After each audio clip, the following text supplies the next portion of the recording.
Hello my dear friends, welcome to lucky education. और आज हम देखेंगे बेसिक्स का लेक्चर नंबर 2। मैंने एक चैप्टर स्टार्ट कराया है, चैप्टर नंबर 11 मेंसुरेशन। हम पढ़ रहे हैं क्लास 8 की मैथमेटिक्स एनसीईआरटी वाली बुक, जो कि RBSE as well as CBSE दोनों बोर्ड में एप्लीकेबल है। और इससे पहले मैंने पहले वाले लेक्चर में आपको कुछ बेसिक्स के बारे में बताया था और रेक्टेंगल से शुरुआत की थी। तो यहाँ पर एक क्वेश्चन है, ठीक है। एक और एग्जांपल लेते हैं और इसमें मैं आपको 4 टाइप के क्वेश्चन बताऊंगा जो आपको आगे जाके हेल्प करने वाले हैं। अब ये मान लो कोई गिवन रेक्टेंगल है जिसका नाम है ABCD। रेक्टेंगल का नाम क्या है? ABCD। अब मैं डायरेक्ट लिख देता हूं गिवन, और एक ही बार में कई सारी चीजें हम निकालेंगे, 4-5 चीजें निकाल के बताऊंगा, ठीक है। इसी क्वेश्चन को 4-5 तरीके से करके बताऊंगा। गिवन क्या दे रखा है कि इसकी लेंथ दे रखी है 8 मीटर और इसकी ब्रेड्थ दे रखी है 6 मीटर, ठीक है। तो ये वाली 8 मीटर है तो ये भी कितनी हो जाएगी? 8 मीटर। और ये 6 मीटर है तो ये भी कितनी हो जाएगी? 6 मीटर है, क्योंकि रेक्टेंगल की अपोजिट साइड्स कैसी होती हैं? Parallel and equal. अच्छा, दूसरी चीज क्या दे रखी है यहाँ पर? इसमें दे रखा है कि सपोज ये मान लो कोई रेक्टेंगुलर रूम है। रेक्टेंगुलर क्या है? रूम है, और इस पर टाइल्स बिछानी है। क्या बिछानी है? ऐसे करके टाइल्स बिछानी है सपोज हमें। तो टाइल्स बिछानी, तो टाइल्स का कितना खर्चा आएगा ये अगर पूछ ले, वो ऐसे क्वेश्चन भी आते हैं कि टाइल्स बिछाने का खर्चा बताओ। ऐसे करके रूम में टाइल्स बिछानी है, बिछाते नहीं बिछाते। और टाइल्स भी कैसी होती हैं? रेक्टेंगुलर होती हैं। तो सपोज यहाँ पे गिवन है कॉस्ट ऑफ टाइल्स। टाइल्स की कॉस्ट कितनी है? 40 रुपये पर मीटर स्क्वायर, ठीक है। तो टोटल खर्चा कितना आएगा? अब जैसे मतलब 1 मीटर स्क्वायर में टाइल्स बिछानी तो उसका खर्चा कितना है? 40 रुपये है। तो टोटल खर्चा कितना आएगा, ठीक है। तो सबसे पहले नंबर 1 पहली चीज हमें निकालना है, सपोज इसमें पेरीमीटर निकालनी है रूम की। क्या निकालनी है? पेरीमीटर। तो perimeter of rectangular room, perimeter of rectangular room. Rectangular room की पेरीमीटर क्या हो जाएगी? फॉर्मूला लगा दो, 2 × L + B। तो यहाँ पे निकाल लो सीधा सीधा, 2 × L कितना दे रखा है? 8 + 6। तो 2 × 8 और 6 कितने हो गए? 14, और 14 2 जा 28 मीटर। तो ये तो हो गई पेरीमीटर। दूसरी चीज हम क्या निकाल सकते हैं? दूसरी चीज निकाल सकते हैं एरिया ऑफ रेक्टेंगुलर रूम।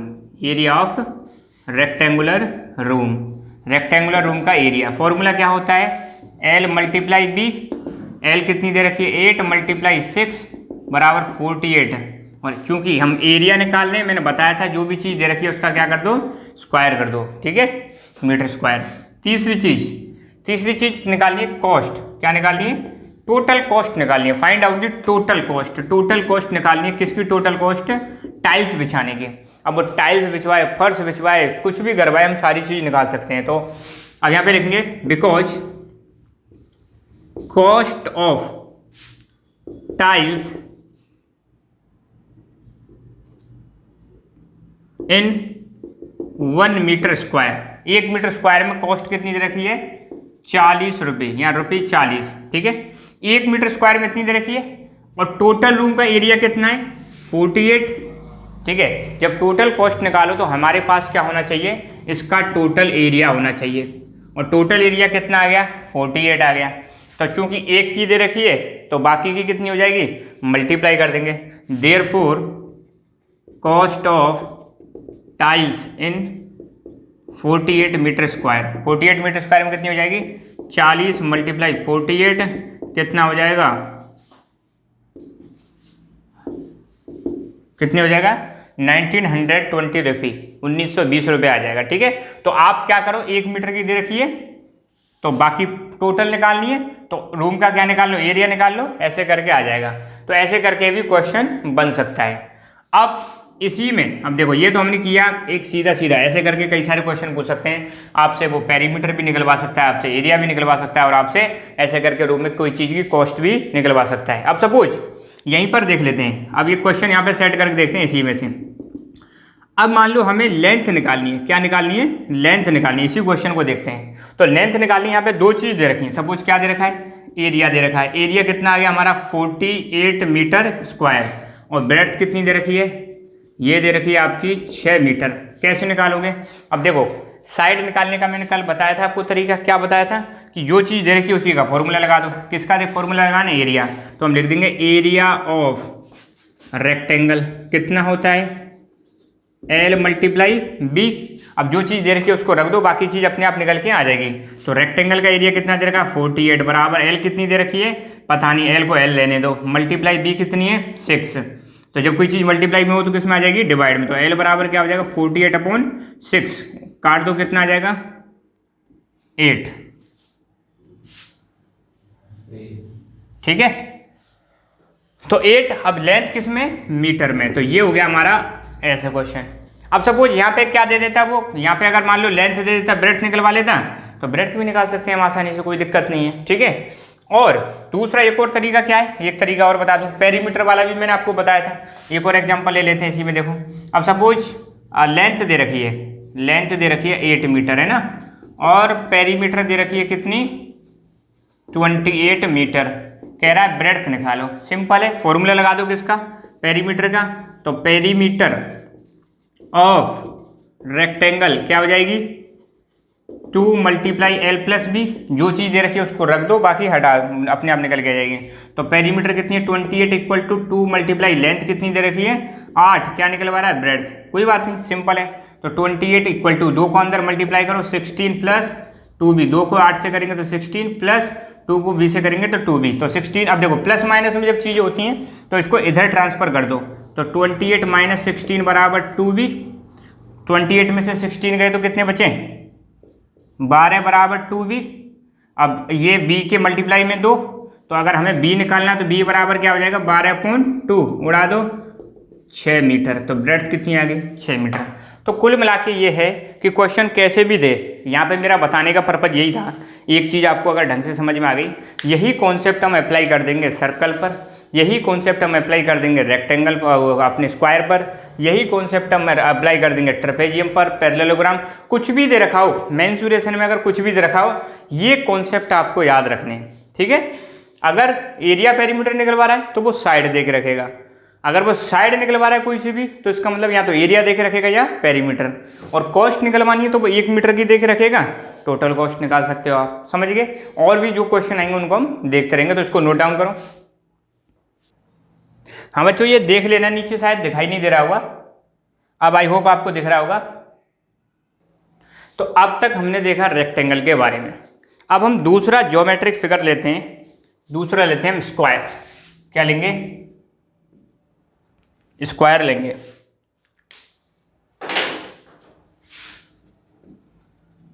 अब देखो स्क्वायर में आसान है। सबसे पहले स्क्वायर की खासियत आपको पता होनी चाहिए। स्क्वायर की खासियत क्या होती है, इसके कुछ स्पेशल फीचर्स पता होना चाहिए कि इसकी चारों साइड इक्वल होती हैं। तो इक्वल होती हैं तो हम ऐसे दिखा देते हैं, ये इसके इक्वल है, इसके इक्वल है, ये चारों साइड कैसी हैं? इक्वल है। जब चारों साइड इक्वल है तो हम इसको रिप्रेजेंट कर सकते हैं ए से। किससे?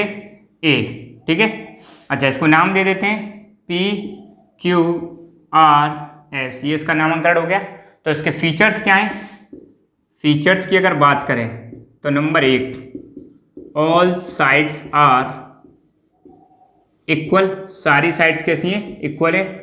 नंबर 2, ये इसके पैरेलल है और ये इसके पैरेलल है, तो अपोजिट साइड्स आर पैरेलल, सारी साइड्स कैसी हैं? पैरेलल है।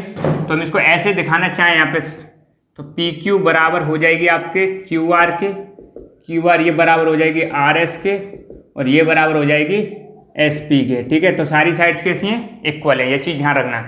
अपोजिट साइड्स पैरेलल है, इसका मतलब क्या है? PQ पैरेलल हो जाएगी RS के, तो PQ पैरेलल है RS के, एंड QR पैरेलल है PS के, QR पैरेलल है PS के। और सारे एंगल कितने होते हैं? 90 डिग्री के होते हैं, ये चीज़ भी ध्यान रखना। तीसरी चीज़ क्या हो जाएगी? ऑल एंगल्स, ऑल एंगल मतलब 4 ही एंगल्स हैं, कितने हो जाएंगे? 90 डिग्री। इतनी चीज़ें आपको ध्यान रखनी है। अब इसके 2 फॉर्मूले में बता देता हूँ। Number 1, perimeter of a square, एक स्क्वायर की पेरीमीटर क्या होती है? सिंपल सी बात है, चारों साइडों को ऐड कर दो, तो A + A + A + A, कितनी बार A आ रहा है? 4 बार। ऐड करेंगे तो कितना हो जाएगा? 4A। तो कितना फॉर्मूला क्या बन जाएगा 4a, या इसको लिख सकते हैं 4 मल्टीप्लाई साइड। ये हो गया पेरीमीटर का फॉर्मूला। दूसरा फॉर्मूला आपको लिखना है area, area of a square. Square का एरिया क्या होता है, तो स्क्वायर का एरिया हो जाएगा side multiply side, side multiply side. इसको हम क्या बोल सकते हैं, साइड का स्क्वायर, या साइड ए मान ले तो ए मल्टीप्लाई ए बराबर क्या हो जाएगा ए स्क्वायर। तो ये दो फॉर्मूले आपको याद रखने, किसके रिगार्डिंग, ये याद रखने आपको स्क्वायर के रिगार्डिंग। अब इस पर हम कुछ क्वेश्चंस देखते हैं। क्या देखते हैं, क्वेश्चंस। अभी जैसे हमने रेक्टेंगल के क्वेश्चन किए थे वैसे ही हम क्वेश्चन करेंगे किसके, स्क्वायर के। तो बहुत आसान है। एक यहाँ पे एग्जांपल लेते हैं, ये सपोज कोई स्क्वायर है, ठीक है। अब स्क्वायर में वो एक साइड दे के रखेगा, सपोज ये हुई हमारी 10 सेंटीमीटर। इसका नाम दे देते हैं LMNO, ठीक है। तो ये स्क्वायर है। तो नंबर 1 यहाँ पे गिवन क्या दे रखा है, यहाँ पे दे रखा है नंबर 1 साइड कितनी दे रखी है, साइड ए बराबर दे रखी है 10 सेंटीमीटर। तो एक साइड बहुत है, ज़्यादा साइड्स की हमें ज़रूरत नहीं है। दूसरी चीज़, अब क्या क्या निकलवा रहा है वो, सपोज पेरीमीटर निकलवा रहा है और एरिया निकलवा रहा है। तो क्या करेंगे, फॉर्मूला। तो ध्यान रखना, मैंने एक मेथड बताया था आपको, GFO, गिवन फॉर्मूला और ऑपरेशन।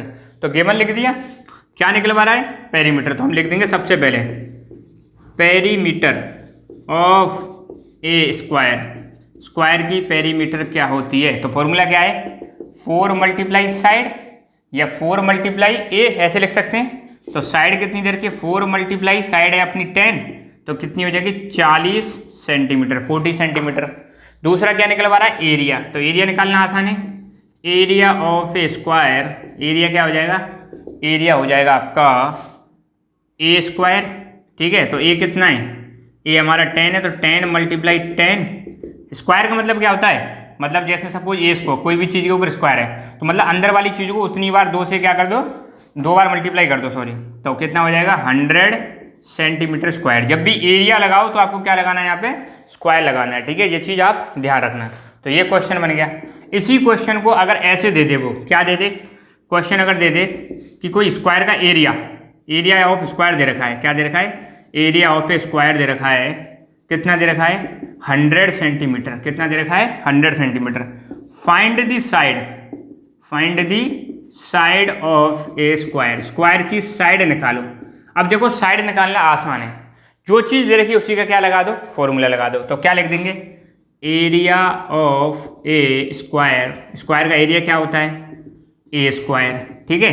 तो एरिया कितना दे रखा है 100 सेंटीमीटर, 100 बराबर क्या हो जाएगा ए स्क्वायर, 100 बराबर क्या हो जाएगा ए स्क्वायर। अब देखो अगर ऐसे अगर आपकी कंडीशन बन जाए कभी भी, एक तरफ नंबर और दूसरी तरफ ऐसे स्क्वायर में कोई चीज़ दे रखी हो, ठीक है, तो यहाँ से हम स्क्वायर को हटा देंगे और यहाँ पर लग जाएगा अंडर रूट, ठीक है। और 100 किसका अंडर रूट होता है, आपको पता है 10 का स्क्वायर क्या होता है 100 होता है, और 100 का 100 के अगर इसको यहाँ पे अंडर रूट लगा दे तो क्या आ जाएगा 10 आ जाएगा, ठीक है। तो इतना ध्यान रखना आप, ये तो आपको पता ही होगा छोटी छोटी चीज़ें। तो 100 किसका अंडर रूट है, ये है 10 का। तो ए बराबर कितना आ गया 10, या हम कह सकते हैं साइड कितनी आ गई हमारी 10 सेंटीमीटर, ठीक है। तो ये सिंपल है, ऐसे करके याद रखना है। एक क्वेश्चन और कराऊंगा, इसको नोट डाउन करो आप। एक एग्जाम्पल और देखते हैं हमारा स्क्वायर का, ठीक है। ध्यान रखना, स्क्वायर को हम वर्ग भी बोलते हैं, क्या बोलते हैं, वर्ग के नाम से भी जानते हैं, वर्ग बोला जाता है। तो यहाँ पे दे रखा है साइड ऑफ स्क्वायर 2.5 मीटर। अब ये पॉइंट वाला देख लेते हैं, ठीक है। पॉइंट वाले में बहुत ज़्यादा दिक्कत आ जाती है बच्चों को। तो find out the perimeter of, perimeter and area. तो सिंपल सी बात है, सबसे पहले लिख देंगे गिवन, क्या दे रखा है भाई, दे रखा है यहाँ पे कि साइड कितनी है, side of a square equal to, इसको ए लिख लिया करो, ठीक है, 2.5 मीटर। क्या निकलवा रहा है सबसे पहले पेरीमीटर। तो पेरीमीटर ऑफ ए स्क्वायर, हमेशा फॉर्मूला लगाना, ध्यान रखना कुछ बच्चे फॉर्मूला नहीं लगाते तो वो बहुत गलत बात है। तो 4 मल्टीप्लाई साइड, 4 मल्टीप्लाई 2.5, ठीक है। तो इसको मल्टीप्लाई करो, कितना आ जाएगा, ये आ जाएगा 10 मीटर, कितना आ जाएगा 10 मीटर, ठीक है। तो यहाँ पे अगर मल्टीप्लाई सिंपल सा देखें तो देख लो आप, 4 5 जा 20, 4 2 जा 8 और 2 10, ठीक है। अभी जब मल्टीप्लाई करें तो पॉइंट भूल जाया करो। अब देखो 2 के बाद, पॉइंट के बाद कितनी डिजिट है 1, तो पीछे से 1 डिजिट छोड़ के पॉइंट लगा दो, तो कितना आ जाएगा 10 मीटर। अच्छा, दूसरी चीज़ क्या निकालनी है, area of a square, square का एरिया क्या हो जाएगा, ए मल्टीप्लाई ए, ठीक है, या फिर हम लिख सकते हैं ए स्क्वायर, एक ही बात है, तो कितना आ जाएगा 2.5 मल्टीप्लाई 2.5। अब देखो मैं करके दिखाता हूँ सिंपल सा, हालांकि मैं इसका डायरेक्ट भी बता सकता हूँ पर पॉइंट वाला देख लो यहाँ पे, तो 2.5 मल्टीप्लाई 2.5, ठीक है। अब देखो आप अभी पॉइंट भूल जाओ, नॉर्मल मल्टीप्लाई करो, 5 5 जा 25 कैरी 2, 5 2 जा 10 और 2 12, 2 5 जा 10 और 2 2 जा 4 और 1 5, ठीक है, तो 5 2 6 इतना आ गया। अब देखो यहाँ पे ध्यान देना, यहाँ पे पॉइंट के बाद कितनी डिजिट है, एक, इधर पॉइंट के बाद कितनी डिजिट है, एक, तो टोटल कितनी डिजिट हो गई, 2। तो आपको जब आंसर जो आए इसमें इधर से, ये हो गई अपनी राइट साइड और ये हो गई लेफ्ट साइड, तो राइट साइड से 2 डिजिट छोड़ के क्या लगा दो, पॉइंट लगा दो, और मैं कराता रहूँगा ताकि आपकी प्रैक्टिस हो जाए। तो कितना आ जाएगा 6.25, क्या निकलवा रहा है ये एरिया, तो देख इसमें रखा था मीटर में, एरिया निकलवा रहा है तो क्या लगा देंगे, मीटर का स्क्वायर, ठीक है। तो ये हमने पॉइंट वाला भी देख लिया, पॉइंट वाला मल्टीप्लाई भी देख लिया। तो आज हमारे 2 चीज़ हो गई, एक हो गया हमारा स्क्वायर, एक हो गया अपना रेक्टेंगल। अब आने वाला जो लेक्चर होगा, लेक्चर नंबर 3, उसमें मैं कराऊंगा आपको सर्कल के बारे में, ठीक है, सर्कल के बारे में करेंगे, और फिर हम करेंगे एक्सरसाइज की शुरुआत। और जो भी चीज़ अगर लगेगी मुझे बीच में भी और बेसिक्स की ज़रूरत है तो वो मैं बीच में टॉपिक में कराता रहूँगा आपको, ठीक है। पहले हम एग्जाम्पल देखेंगे, फिर हम करेंगे एक्सरसाइज A to Z, सारे के सारे हम क्वेश्चन सॉल्व करेंगे। कहीं भी अगर आपको दिक्कत आती है तो आप हमें कमेंट करके बताएं जरूर, ठीक है। So thank you so much, keep learning, keep enjoying and God bless you all.